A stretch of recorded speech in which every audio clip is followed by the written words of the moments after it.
Assalamualaikum warahmatullahi wabarakatuh. Bertemu kembali dengan saya, Ibu Siti Tienti Wahyuni Nasution, Magister Pemikiran Islam dalam bidang studi Sosiologi di SMA Islam An-Nizam, Medan. Apa kabar anak-anak? Semoga semua dalam keadaan sehat walafiat, tetap semangat belajar sosiologi, karena sosiologi wonderful. Sekarang kita membahas tentang jenis-jenis konflik. Nah, anak-anak yang baik, telah dijelaskan sebelumnya ya bahwa konflik bisa terjadi dari beragam faktor penyebab. Nah, dengan beragam faktor penyebab itulah maka ada beberapa jenis konflik yang terjadi dalam lingkungan kehidupan masyarakat.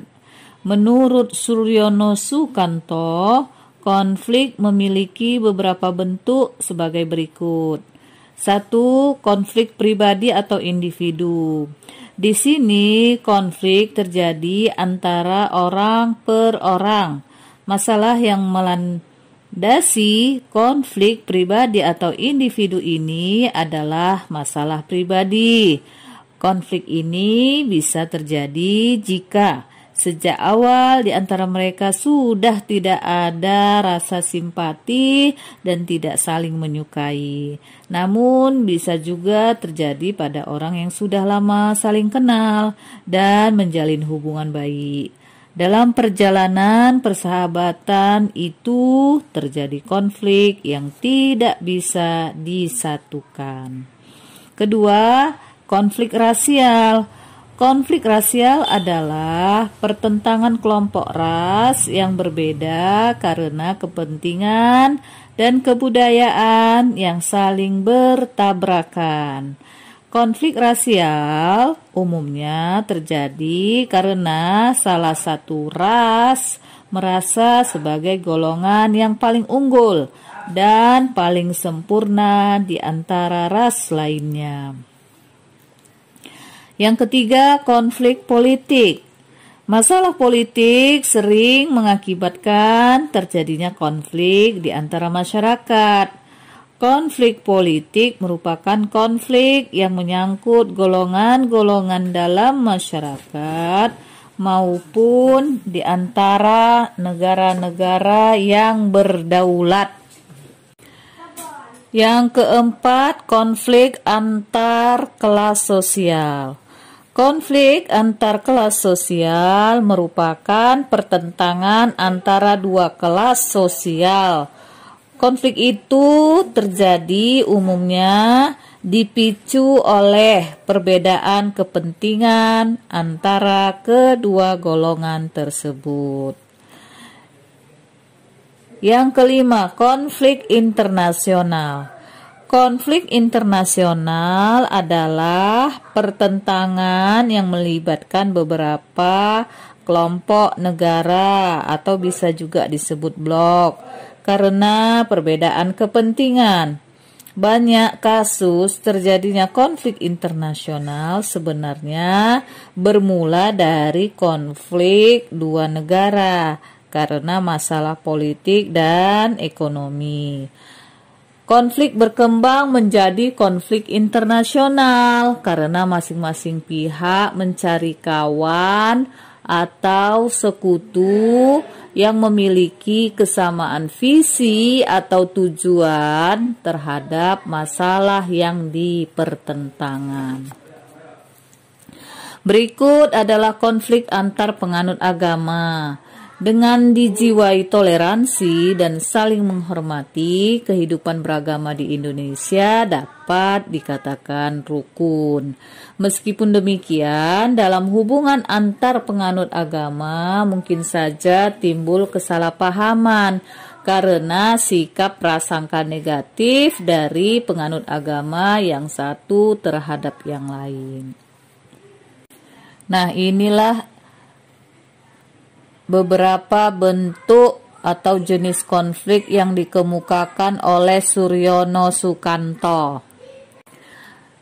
Sementara itu, Sutopo tahun 1999 mengklasifikasikan jenis konflik dipandang dari segi materinya, dibagi menjadi 4, yaitu pertama, konflik tujuan. Terjadi jika ada 2 tujuan atau yang kompetitif bahkan yang kontradiktif. Yang kedua, konflik peranan. Ini timbul karena manusia memiliki lebih dari satu peranan dan tiap peranan tidak selalu memiliki kepentingan yang sama. Yang ketiga, konflik nilai dapat muncul karena pada dasarnya nilai yang dimiliki setiap individu dalam organisasi tidak sama, sehingga konflik dapat terjadi antar individu, individu dengan kelompok, kelompok dengan organisasi, atau kelompok dengan kelompok lainnya. Yang kelima, konflik kebijakan. Konflik kebijakan dapat terjadi karena ada ketidaksetujuan individu atau kelompok terhadap perbedaan kebijakan yang dikemukakan oleh satu pihak dan kebijakan lainnya. Nah, inilah konflik yang dibagi menjadi 4 yang dikemukakan oleh Sutopo. Nah, anak-anak yang baik dipandang dari akibat maupun cara penyelesaiannya atau sifatnya.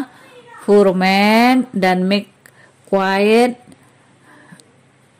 tahun 1996 membedakan konflik dalam 2 tipe yang berbeda, yaitu konflik destruktif dan konstruktif.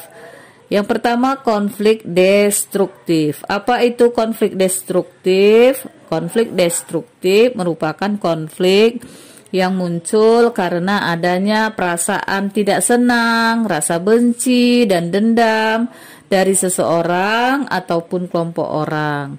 Pada titik tertentu, konflik ini dapat merusak atau menghancurkan sebuah hubungan. Yang kedua, konflik konstruktif. Apa itu konflik konstruktif? Konflik konstruktif merupakan konflik yang bersifat fungsional.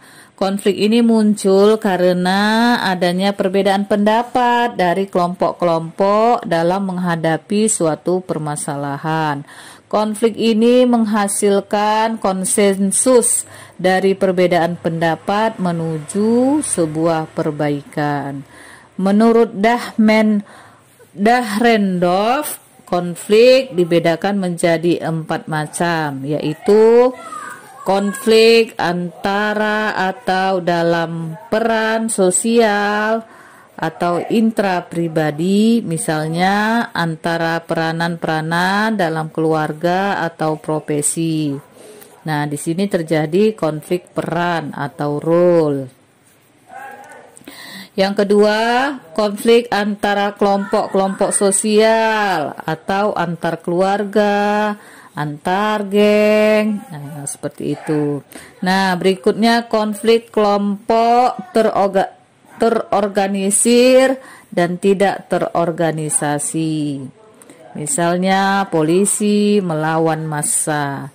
Nah, yang keempat, konflik antar satuan nasional atau perang saudara. Sementara itu, berdasarkan tingkatannya, konflik dapat dibagi menjadi konflik horizontal dan vertikal. Konflik horizontal. Apa yang dimaksud dengan konflik horizontal? Konflik horizontal adalah konflik yang terjadi di antara kelompok-kelompok sosial yang sifatnya sederajat. Konflik sosial horizontal dapat berupa konflik antar suku, antar ras, agama, maupun konflik antar golongan.